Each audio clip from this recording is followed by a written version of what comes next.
Good evening, everybody.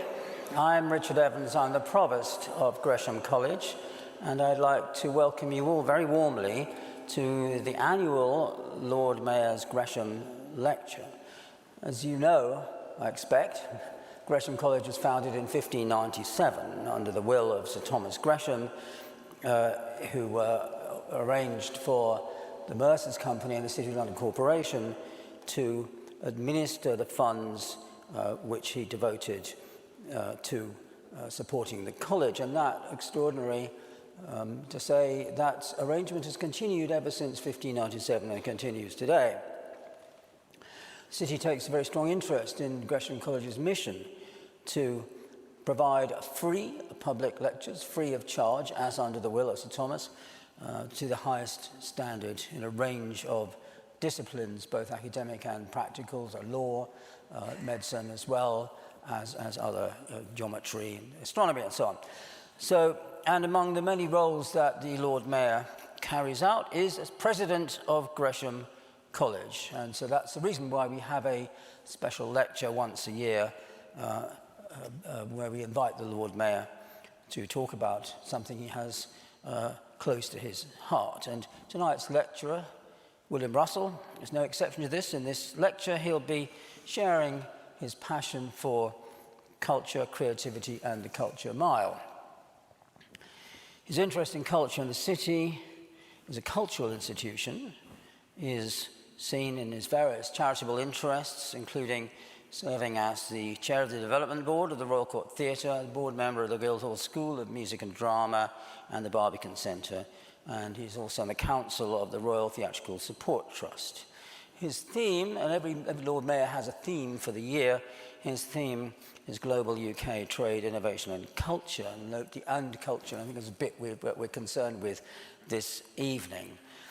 He's accompanied by Catherine McDowell, who is Managing Director of the London Symphony Orchestra, Lynn Williams, who's Principal of the Guildhall School of Music, Sir Nicholas Kenyon, who's Managing Director of the Barbican Centre, and Sharon Ament, Director of the Museum of London. So we have a number of very eminent and important cultural figures from within the city, and particularly the city's cultural mile.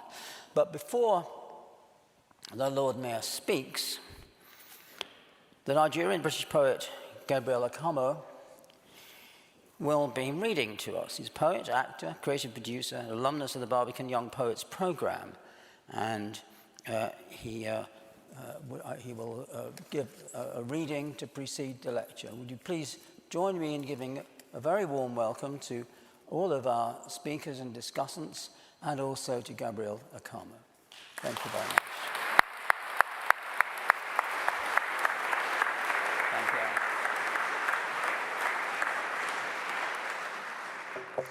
Good evening. Thank you for having me. While I open up my iPad, I'm going to ask you all to do me a small favor. So whenever I raise my hand, I want you to say, "This is." So we're going to do a test run. So this is. Fantastic. Great. We don't even need to repeat it. So this poem was written in response to the diversity and value of culture. And it is entitled, "This is." Fantastic. This is. For the days spent trying to wear your name, trying to figure out the point of growing a tongue, asking what is left to say beyond the obvious, the oft repeated. This is. From "it gave me a voice" to "I found myself" in the cupboard I'd forgotten I was living in, for without this I'd be dead. Being under construction, for self-assembly is best done with a squad. The root and fruit of STEM. More eyes than you can count, a world of undiscovered yous. Amina speaking home into being, writing your spirit a house, inviting blood to visit. Roger turning paradise into a pocketbook, teaching the art of planting flags to say, "I'm from." A treasure map to this skin you will make for yourself. A path through dark, uncharted waters to sea dragons named the future. Gifting what was not given but found, for those who look in the mirror but don't see their reflection yet, who will find it later, hidden, shelved. The power to choose your beginning. The gift of being remembered, of being able to forget. The strength to comfort the sky, fragile as sand, when it's set on fire, threatening to fall as glass. For everyone who makes text flesh, who text makes flesh, feeling less alone, that even concrete wants your breath, until the trees and blocks lean into your lips and pigeons two-step to your eardrums, knowing this life has worn your face before and still does, even now, knowing that at least one other person's name is why. Thank you.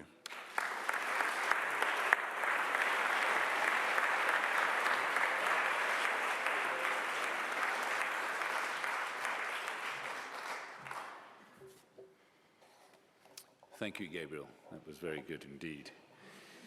The title of the lecture, the Gresham Lecture, is The Cost of Cutting Culture.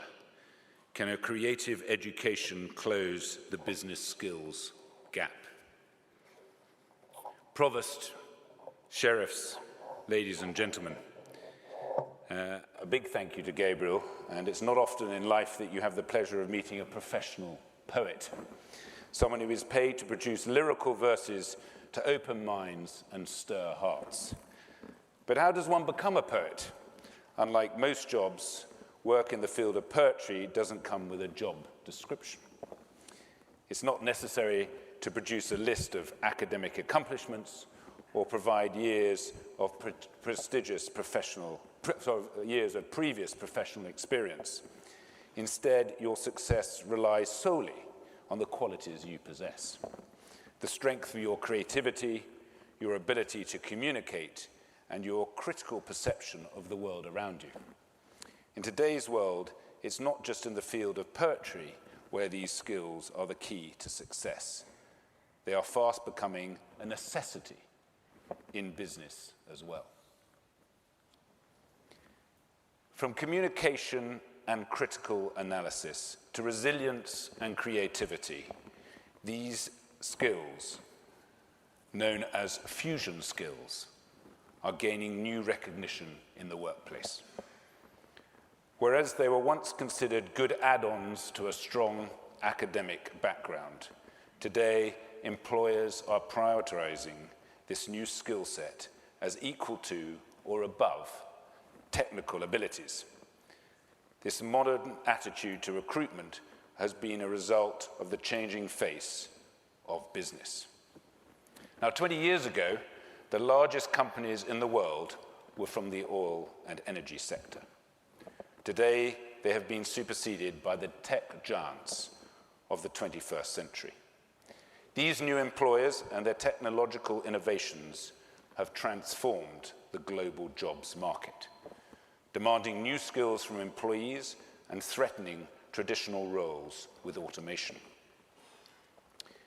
In the UK, 40% of all professions face high risk of automation or significant threat of change. At the same time, the emergence of new technologies is predicted to create hundreds of new roles which we cannot even imagine yet. While we cannot be certain of what the jobs of the future will look like, we can predict the skills that will be required from the workforce. Research has shown that those most resilient to economic shock and automation are employees who have high levels of social, creative, and analytical skills, essentially the fusion skills which we spoke of earlier. On top of this, it is estimated that jobs requiring creative minds will grow as a percentage of the labour market by 2030, along with those demanding organisational skills and project management. The challenge is that the demand for these fusion skills are evolving at a faster rate than jobs can be filled. In their research into skills shortages, the Department for Education found that candidates' lack of fusion skills whether it be self-management, critical analysis, or leadership skills, left many job vacancies hard to fill. And despite being recognized as crucial skills for the sector's future growth, financial and professional services firms are increasingly struggling to recreate the creative and communications talent needed for the 21st century. So what is the cause of this business shortage in creative fusion skills? And why is the financial services sector suffering more than most? Well, to answer the first question, we must begin by looking at our education system.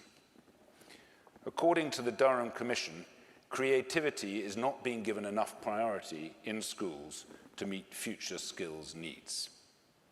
In part, this is due to the demotion of traditionally creative and cultural subjects, such as the arts, within the school curriculum. They noted the importance of the arts as a resource for young people to draw inspiration for creative thinking. Acknowledging that the arts are not soft subjects, but offer a body of skills, knowledge, and understandings that allow for the acquisition of creativity. Along with creativity, the arts were shown to enhance other fusion skills, such as communication, verbal skills, motivation, empathy, and the appreciation of difference and diversity, skills highly desired by modern business. Despite the apparent link between the arts and the creative skill set required for the 21st century, uptake in these cultural subjects is falling. This is largely due to the absence of the arts from the English Baccalaureate, a school's performance measure at GCSE level. As such, since 2010, arts GCSE's entries have decreased by 28%, and the number of hours art subjects are taught in secondary schools is down 17%. This is hugely concerning, as more than a third of students rely on their school for access to the arts. Without such access, we risk preventing students from attaining the creative and fusion skills needed for employment in the 21st century, widening the skills gap and hindering business growth. So the current setup of our education system might explain why there's less creative talent available, but why is the financial services sector missing out more than most? This is largely due to the public's perception of the sector's culture and purpose. Too few people believe financial professional services can offer them a creative and dynamic work environment, but value these characteristics from their future employer. And large numbers of people have low levels of trust in financial services, which is a big concern when we consider that employees are increasingly attracted by socially purposeful organizations. Location also plays a big part in attracting creative talent. As the city's Place for People report explains, talented people are attracted to buzzy, vibrant 24-hour places that offer a range of amenities. As I'm sure you're all aware, the hub of the UK's financial professional services sector is situated right here in the City of London. And any of you who have walked more than 10 minutes into the city will know there are hundreds of amenities, including buzzy shops, bars, and restaurants. We even have museums, cinemas, theatres, and several major exhibition spaces. Despite this, few people consider the city to be a creative place, particularly in contrast to areas such as the West End, Camden, and Shoreditch. And this is having a big impact on our ability to attract creative talent. For example, 92% of tech and media business owners, two industries which depend on creatives, believe a city location affects their ability to hire the right staff. In the age of innovation, this poses a big problem. Unlike previous generations, financial professional services firms are increasingly dependent on collaborations with other sectors. The blending of long-standing expertise from a diverse range of fields enables them to spark disruptive change and find new opportunities in business.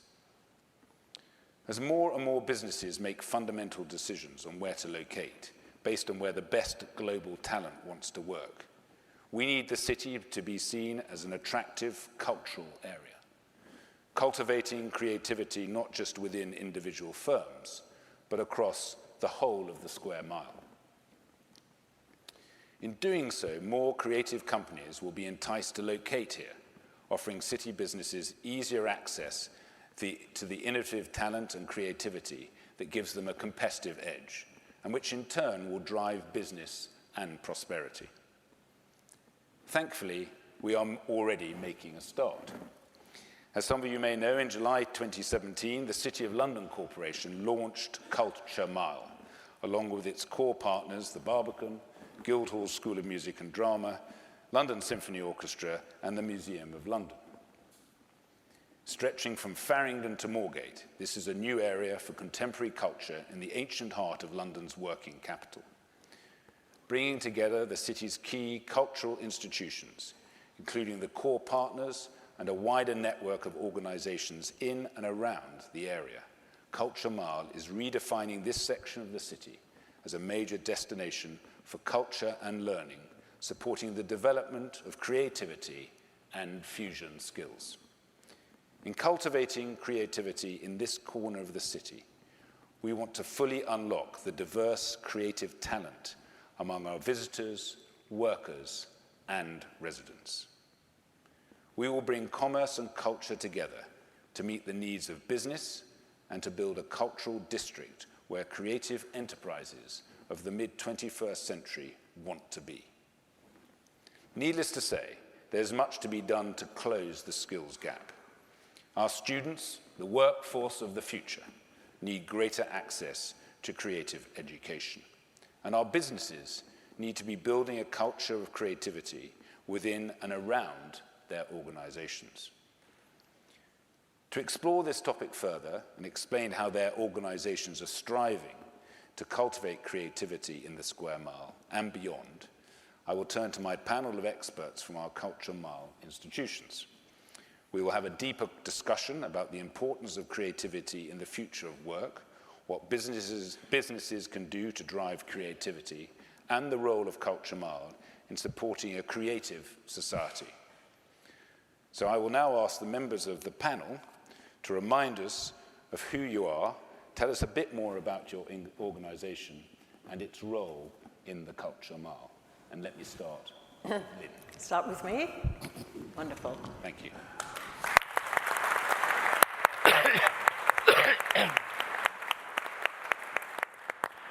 Good evening, everyone. It's great to see so many faces that are our audience members and our supporters of the school. I'm guessing that most people here know about the Guildhall School of Music and Drama. I think that most people would think that we are an elite training organisation, and to a certain extent we are. We do that very, very well. In fact, we've been named as the #1 conservatoire in the UK and the #7 performing arts school in the whole world. So we should be proud, and the city should see us, this is a little moment here for me to talk to the members of the city, as a jewel in the crown of the City Corporation, because I think that our students and our staff are working at world-leading standard. And that is a wonderful thing to have in the middle of the Culture Mile. But the other things that we do, I think, are not so well known. And so I just wanted to take a couple of minutes just to make sure that everybody understands how broad our program is. The second part of what we do is about artistic citizenship. And it's something that the school has been doing for a very, very long time, and only now have we actually enshrined it in our mission statement. And it is about making sure that every student understands the role and responsibility of the artist in the 21st century. Yes, it's about being a fantastic artist, a performer, a practitioner, but it's also about having a very broad portfolio where you are enabling other people to find their own creativity, to actually provide opportunities for people in many, many different contexts.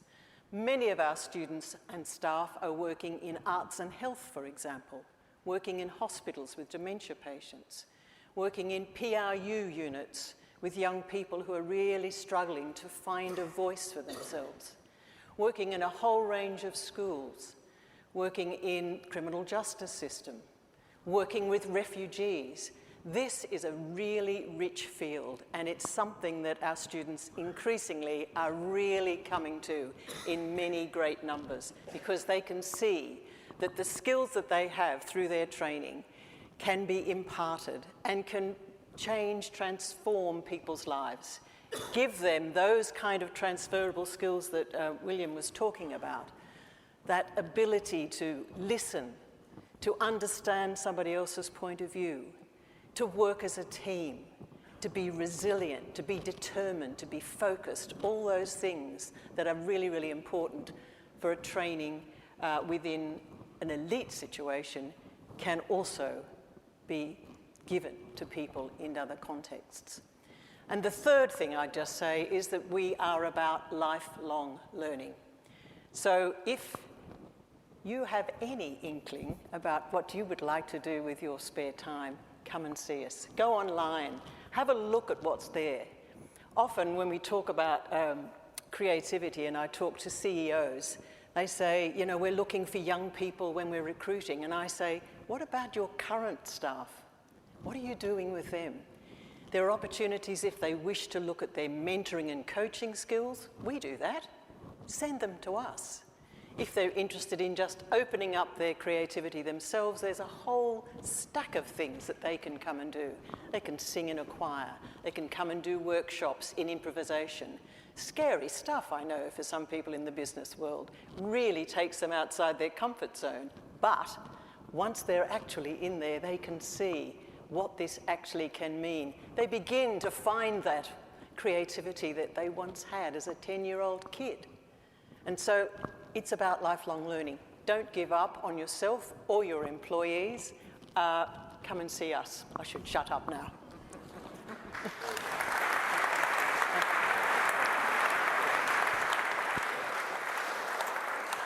Hello everybody, I'm Sharon from the Museum of London.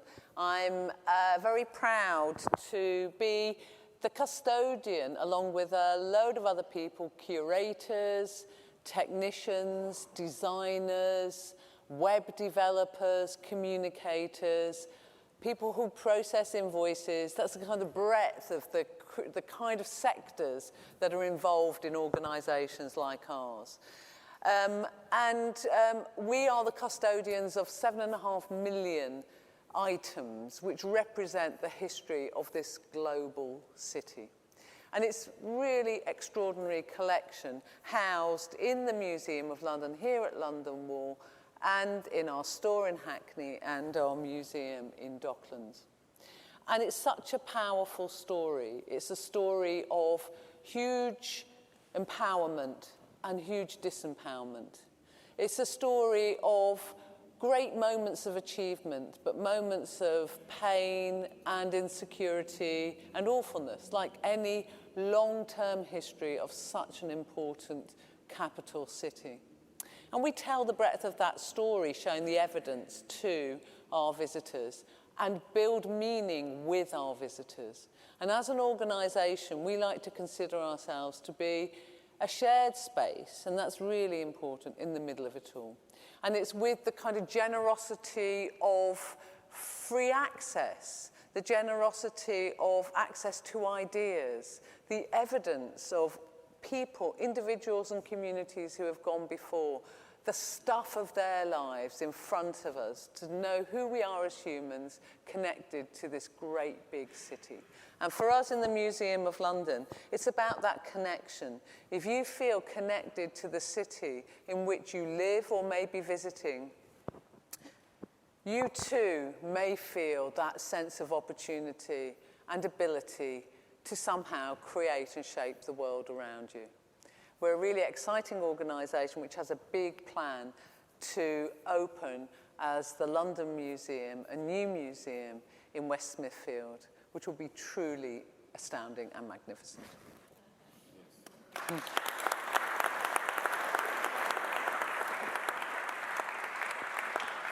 Well, good evening, ladies and gentlemen. I'm Catherine McDowell. I'm Managing Director of the London Symphony Orchestra.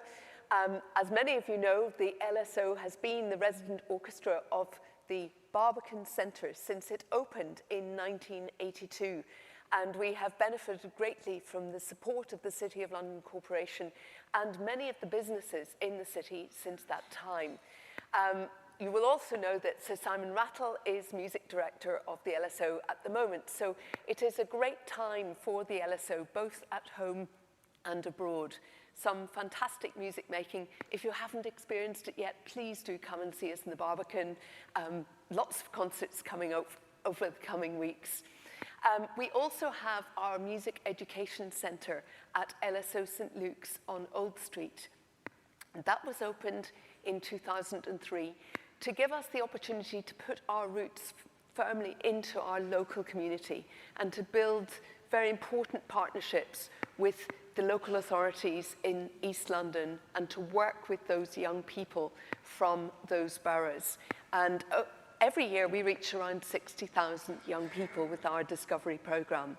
It's a very important part of the orchestra's DNA. We've been engaged in this type of work for over 30 years now. But then we're also very active abroad. Just as many of the city businesses are global, so is the LSO.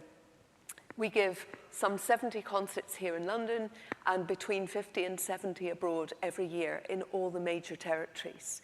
And that's a great programme of music making, of advocacy, and of development. So both at home and abroad, the LSO is a very active organisation, both with live concerts, but also in the digital space. We set up our own recording label 20 years ago, LSO Live, and in the last year, we've had some 96 million engagements with people worldwide through our own recording label. And we're now the distributor for other orchestras' recording labels as well. And so in the future, when we have to think about becoming more sustainable, maybe we rely more heavily on that digital exploitation of what we do, and we change the pattern of our ways of working. We'll all have to be very creative about how we respond to these issues of environmental sustainability, and that will be a challenge for all of us. When I look to the future, there are certainly opportunities that we need to capture. Working in the City of London is a great opportunity for that partnership with business that we're talking about now, and I hope we can explore that further tonight. Thank you.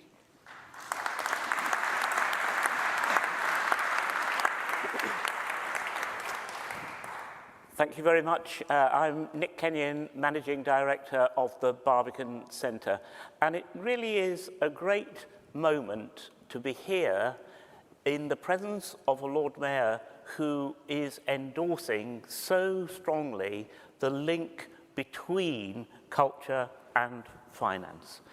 The value of culture is not an either-or, it is an absolutely central part of what makes this wonderful square mile of the city active, what makes it tick. And that's been true since the days of the Roman amphitheatre in Guildhall Yard, although those sports aren't necessarily ones we would want to recreate today. And the Barbican represents one of the most extraordinary utopian acts of faith that the City of London ever undertook. Because in those years after the war, when there was so much devastation in the area north of St. Paul's Cathedral, it would have been relatively simple, wouldn't have been easy, but it would have been possible for the city simply to rebuild on the old street plan and say, let us reconstruct the square mile as it was. They didn't, because there was a utopian vision of what a new way of living could be with the arts at its core. And that was what the Barbican Centre was designed to represent, and with its array of cultural facilities, as Catherine mentioned, the concert hall where the LSO has been the resident orchestra since its opening, The theatre, where the Royal Shakespeare Company originally ran that theatre and is now currently back in there doing a season alongside our wonderful international theatre season. Our art galleries, which have been the home to such a rich and diverse range of exhibitions, and our cinemas, which function both as local cinemas for this area and as arts programming cinemas of great distinction. I think what we want is to really believe that the Barbican can be a fundamental part of the life of the city, not separate from the city, but absolutely integrated. And that is why the coming together of these organizations and these marvelous colleagues has been a really inspiring journey over the last year or two to show that collaboratively we can be stronger than the sum of our parts. We can be more than the sum of our parts, and we can demonstrate to the world that the City of London, which is so incredibly rich in its history and heritage, alongside all its contemporary activity and business activity, can be truly unique. And now, in our strategic plan for the future, everything you're talking about, William, creative skills for life, is a sentence that we use a lot now. We have broadened our offer from being an arts centre. I hope I inherited an arts centre of great distinction from my predecessors. We have broadened that thanks to the collaboration with the Guildhall School in our creative learning department to something where learning is at the heart of what we do. And it is learning that is on offer to people of all ages and all experiences who come into the building. And the idea that our unique building can be a meeting place, can be a place for debate, can be an open, welcoming, accessible place, which surely in today's world is something we need ever more, is absolutely central to the way we're going to take forward the Barbican over the next few years. Thank you. Very good.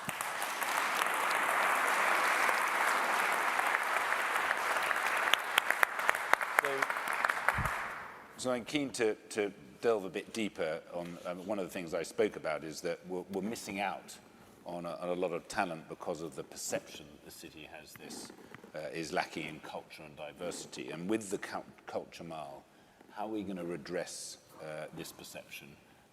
Tell us a bit more about how you see the Culture Mile addressing that issue. Catherine. Well, thank you, Lord Mayor.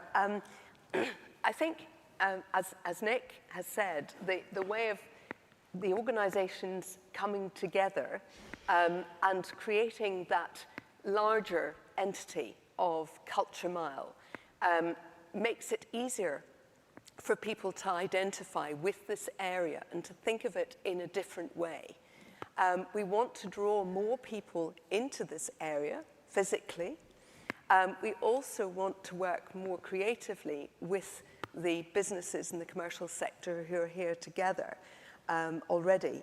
And I think we need to get that message across to the business sector that there is already a very vibrant cultural city here on their doorstep, and that the things that their employees are asking for in this brave new world is actually available.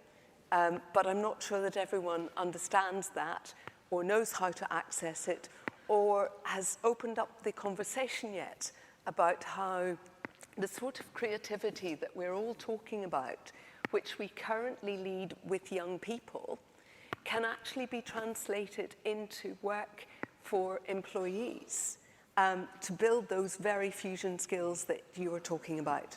I think individually we've worked on pilot projects, we've worked with individual companies, and the success has been very evident.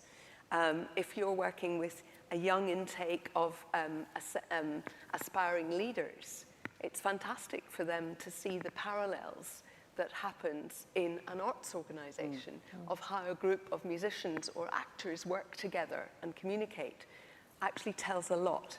So I think we've got great resources here, and by drawing them together in Culture Mile, we can create something that is a very strong and present opportunity. And Sharon, yes. Yeah, and also we're starting very young.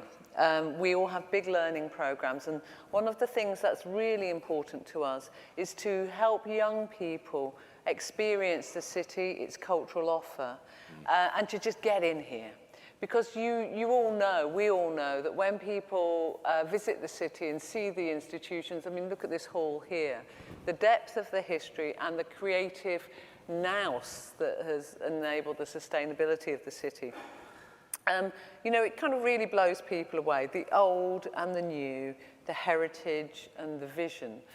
So we have a range of amazing initiatives, whether it's providing funding for schools to visit the city cultural institutions, and over 30,000 school pupils in London from poorer schools have visited the cultural assets of the city as a result of this, through to specific programs with young people. And it's very practical experience of the city that I think will shift pupils' perceptions of what happens here. And taking that a step further, what particular skills do you think the young people learn from the arts, Lynn? I mean, and we've got a huge challenge here. I just gave the stats of how the arts is not really being taught as much in the schools. What can we do to change that as well? Yes, I mean, I think I'd go back to talking about everyone's creativity sitting in this room. It rolls off the tongue very easily, doesn't it? What is creativity? And when you really dig down, it's interesting to go back to your 10-year-old self. Close your eyes and think about it. What were you doing? You were drawing, you were painting, you were writing stories, you were working with your mates, you were making things, constructing things. You couldn't wait to get up in the morning to get on with the project. You listened to people, you took ideas from your mates. You know, those are the sorts of skills somewhere along the line. Our society in the 20th century in particular completely suppressed them. So we've ended up now in this situation where we're now finally recognizing, oh my goodness, what have we lost? And we now have to try and recapture that. But it isn't too late, as I said before. There are opportunities for everyone to try and recapture what we know as creativity. And I think all those skills that you referred to as fusion skills, I think it's about listening to other people, respecting difference, living with ambiguity, which most artists do all of their lives, and yet that, I think, is such an important skill to have in your world, in the business world. So I think that the things that our students just learn as being part of their actual training, their arts training, it becomes a way of living for them. And somehow we've lost that ability to recapture that. And I think that part of what we want to do in the Culture Mile is to open up many more opportunities for people across all backgrounds and all age groups to try and recapture what it is to have those kind of skills that people have as transferable skills when they're artists and when they're training as artists. And it's a wonderful thing to have that inner life. It's so rich. And it's a shame to think that we've lost that. And now we've got to recapture it. But it's not too late. And Nick, Barbican's doing a lot in this area. Maybe, I mean, whether it's the Barbican box, or you may want to explain to the audience what the Barbican is doing. Well, I think as we moved from being a pure art centre to one that was focused on arts and learning, the whole idea of, you talked about, I think, acquiring creativity. We're not sure that would be the right way to put it. We think of unlocking the creativity that is there in everyone. Absolutely. And so this is about what it means to be an individual. So you mentioned the Barbican box. I'll just do 30 seconds on how this works. The Barbican box is literally a kit of parts. Sometimes it looks like a coffin, sometimes it looks like a big parcel. It is curated by the leading international artists that we have working with us at any time in the theatre, whether it's Simon McBurney, Benedict Cumberbatch, and so on. They select items which go into this box, and it is then replicatable, and we send it into schools and communities with guidance as to how to use it. And what young people do is to use all those items in the box to stimulate their own imagination, release their own creativity, and produce something as a result. And it's one of the most fascinating experiences in the world to encounter what 4 different schools have made with the identical objects in these boxes when they present back to us and their parents. And Andrew Palmley will remember during his mayoral year coming up to Manchester, which was the first time we've been able to do that out of London, and having a wonderful series of presentations by schools based on the Barbican box. So I think we're always looking for new ways to expand how we can draw people in to what we know is an incredibly rich and involving and stimulating world of creativity and the arts. Very exciting. Now, I'm conscious that there will be some questions from the audience, so I'm going to ask the provost to conduct that, and we'll have a few questions. Yep. Thank you. Well, thank you very much for that very interesting discussion. And let me emphasize that Gresham College is an integral part of the Cultural Mile. Yeah. Our offerings Everybody wants to be part of it.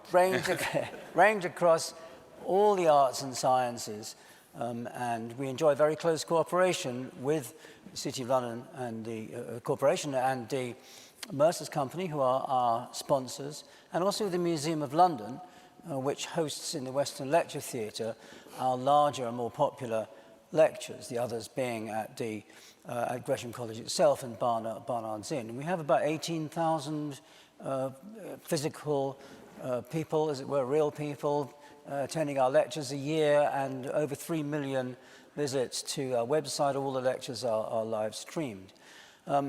So I'd like to kind of abuse my privilege as chairing this to ask what is going to happen to the Museum of London and the lecture theatre that we use for over half of it. Sorry. And more importantly, in a way, when is it going to happen? Okay. So our plan is to open the new museum with a fair wind and nothing extraordinary happening, because we are inhabiting a kind of high Victorian building that hasn't been used for 30 odd years. So with the train line running underneath and all sorts of spicy things to be done and from an engineering perspective. We're planning to open the new museum in 2024.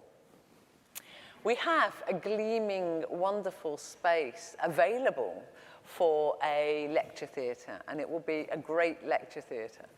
I've just got to do a little bit of fundraising around that, so there we are. We're aware of that. You never know. And in the meantime... Thank you very much. So let me open the floor to questions. There will be roving mics coming round, and just raise your hand. There's a gentleman there in the middle. Wait till the mic comes. I think you're going to have to run to get the mic. Oh, all right. You're second there. Yes? Yes. The discussion about education is one thing, and the baccalaureate system, I'm sure, will encourage students to embrace the combination of the arts with science and technology, which should help the involvement into the arts. But there is one thing missing, though, from the city, and that's sponsorship.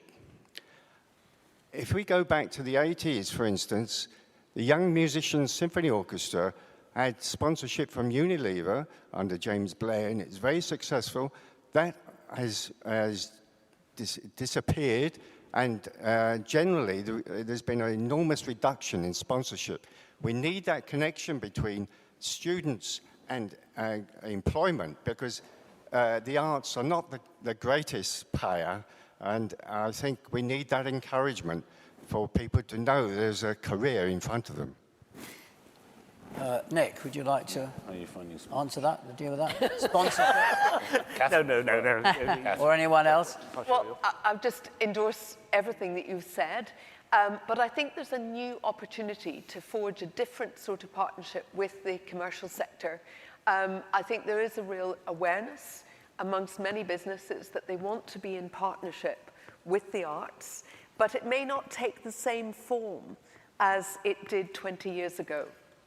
The conversation is a slightly different one, and I think it is around this question of what skills can the arts offer to business and vice versa. And I think we need to develop this conversation in a very different way. We've got some little pilot examples of that, but it needs to be something much broader. And as I was thinking about this session today, I was thinking, you know, we do miss an organisation called Arts and Business that was very active for many years. But I think it needs to be replaced by something different that's perhaps more around this sharing of skills. Agreed. Okay, thank you very much. Another question in the centre here. Thank you for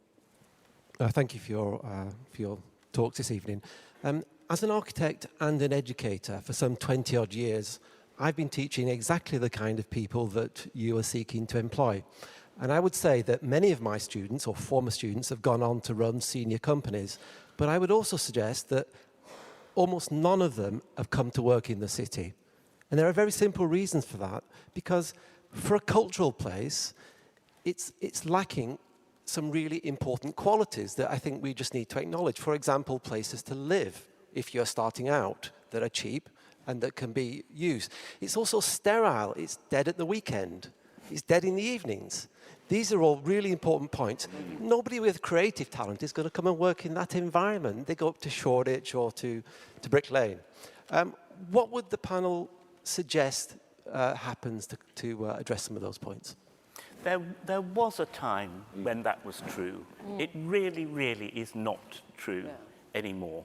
And I think one of the things about Culture Mile, which we aim for, is to put more life on the streets, to put activity in the spaces between the buildings, because I would fully acknowledge that a place like the Barbican can seem closed off and inaccessible. The whole Culture Mile thrust is to say there are wonderful spaces between the buildings that we all inhabit. Let's animate them, let's bring them to life, and let's make them more welcoming. Let's provide incentives for people to come in at the weekend, even more than they do at the moment, and enjoy the richness of the city. We are, however, missing one thing, and that's Crossrail. True. The Culture Mile, in the northeast corner, around Smithfield, right up to the Barbican, Silk Street, is a really potent area, richness of history. It's a truly 24 hours. It's connected to every airport through Farringdon station, 2 stops on the train to Paris or Amsterdam. It's extraordinary. Walk through Smithfield on a Thursday evening at about 9 o'clock. The place is buzzing. So, you know, I think, you know, there's a real opportunity there for us to achieve what you have, to solve the problem that you have spoken about. And I would just add that there are over 150 free things happening at the Guildhall School every year, 150 concerts. Sometimes they go at the weekend, and the work is extraordinary. And I think sometimes people think, oh, it's just students' work. I don't think that will be very good. Believe you me, these young people in particular will blow your mind. No money at all, and it's there on your doorstep. I think the other thing to say is that we've just completed a really successful Beasts of London exhibition as part of the Culture Mile. It was an opportunity for the Guildhall School's live events team to work with the museums team. We created something very, very different, and that was fantastic. Last night I was at a concert, Still Go, and our session orchestra, which is not our symphony orchestra, but a rather funky group of people who get the music very early in the day, get on with it and present the concert as if they're session musicians. It's edge of seat stuff, but very, very exciting. We had 30,000 people watching it live streamed. I mean, you know, there are people interested, and we just need to get those people now into the space, because it's all happening here. It's fantastic. Better than Sydney. Another question. Over there, a lady over there waving her arm.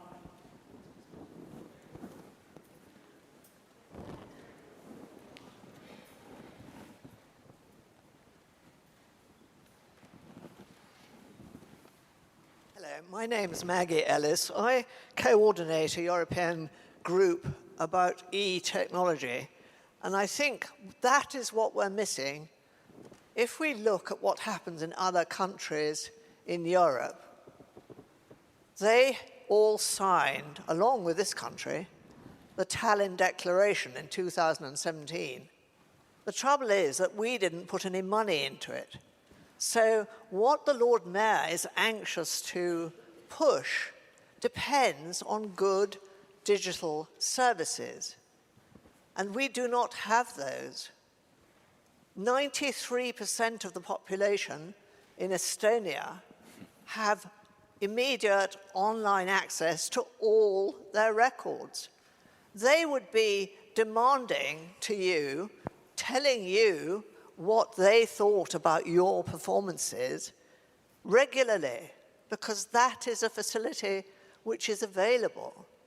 They have some of the best music and acting and things in the world.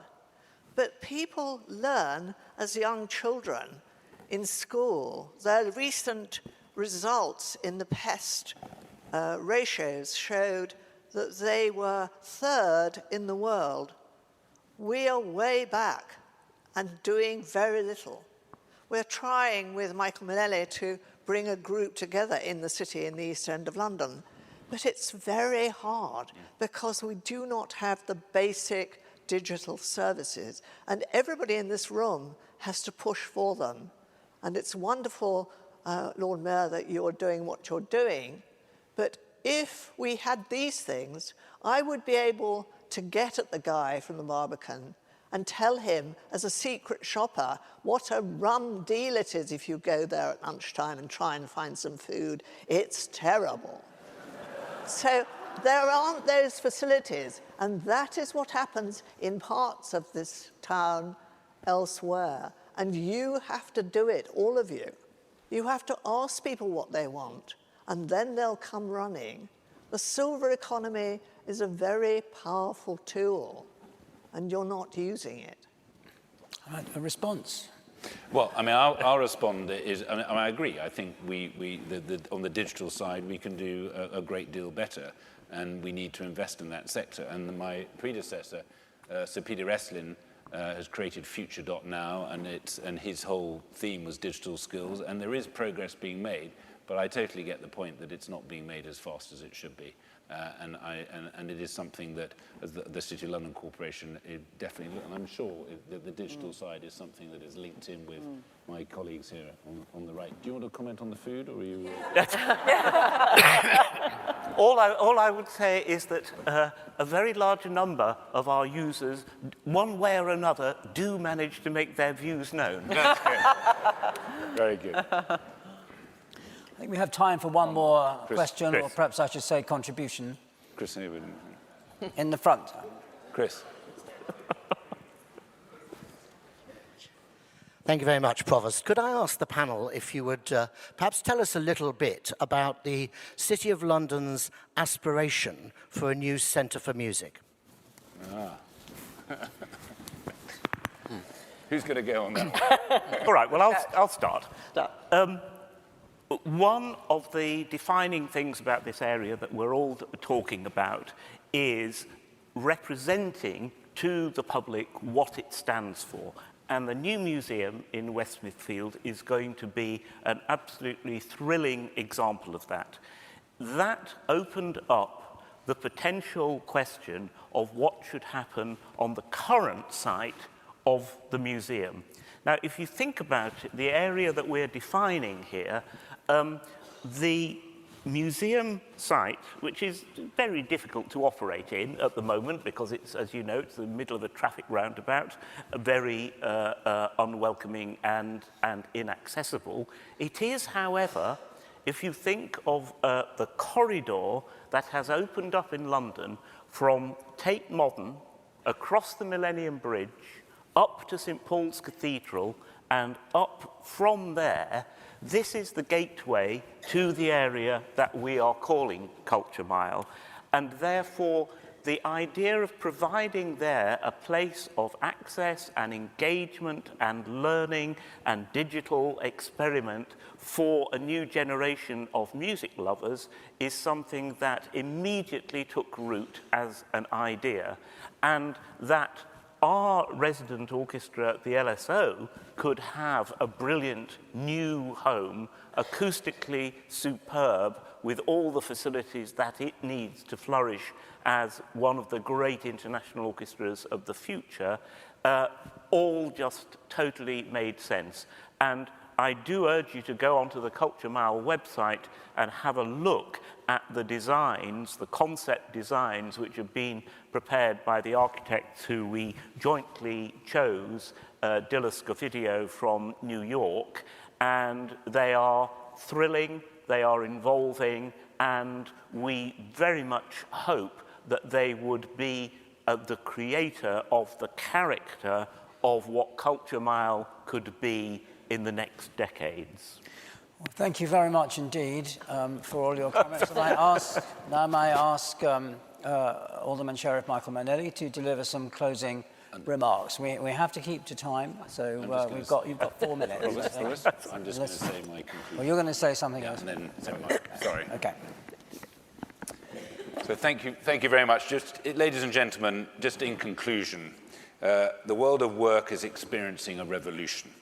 The emergence of new technologies into the workplace is transforming roles at a rapid rate, and the continuous growth of the innovation sector is pushing business to become more creative. Because of this, the skills we need from our future workforce are changing. No longer do academic achievements guarantee successful employees. Rather, those with a range of fusion skills, creativity and communication, presentation and problem solving promise to deliver better business growth. As the Centre for UK Business, the City of London relies on businesses to be able to access this type of talent to enhance economic growth and drive prosperity. Currently, however, shortfalls in our education system, lack of access to the arts, and the misrepresentation of the city as a place for business, not creativity, is threatening firms from attracting that talent. As we've heard from our wonderful panel, and a big thank you to all of you, addressing this issue is now a priority. And as Lynn said, lifelong learning. It's not too late for all of you in the room. And I look forward to carrying this agenda further through my mayoral programme, Global UK, Championing Trade, Innovation and Culture. I will be hosting the Culture and Innovation Forum at the Mansion House on the 10th of March, which will bring businesses and cultural institutions together to have exactly this discussion. So I hope this evening's lecture has left all of you with some food for thought and perhaps even encouraged you to explore how you can cultivate your own creative skills. And now I'd like to pass over to Michael, but a big thank you to Gresham College, and thank you for joining us.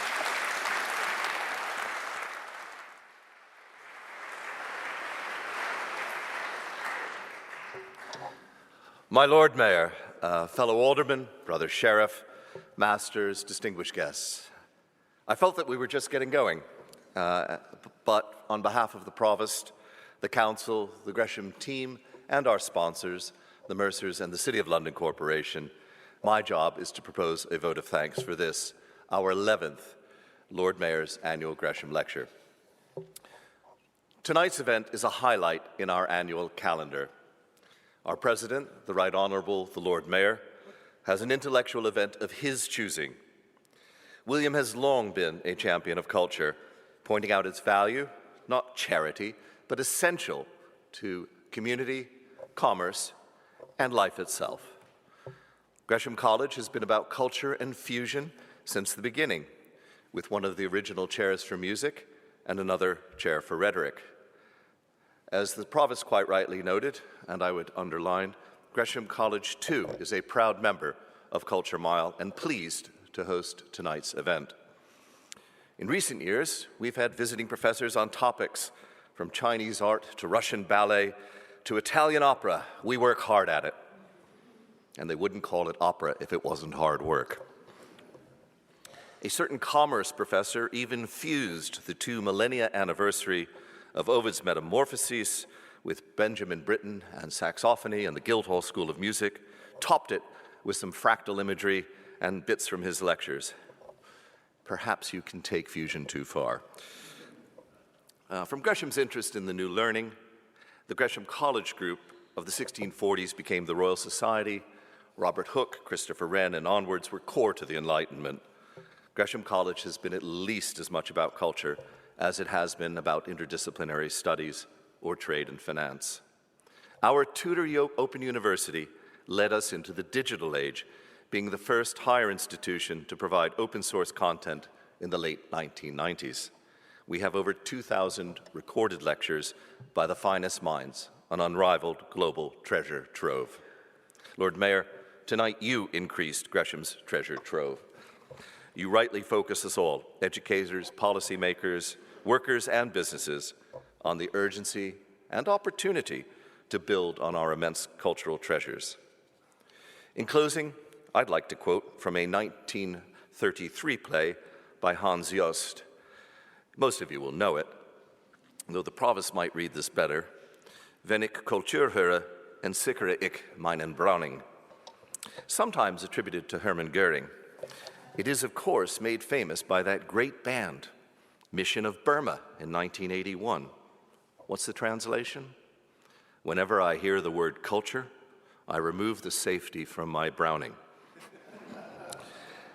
Lord Mayor, thanks to you and your excellent panelists, Catherine, Lynn, Sharon, Nicholas, and Gabriel's wonderful participative poetry. The next time we hear the word culture, we'll leave the safeties on our Brownings. There's nothing one can add to tonight's event except to ask you to join me in thanking all of them here on stage and all the people who made this possible in the traditional way.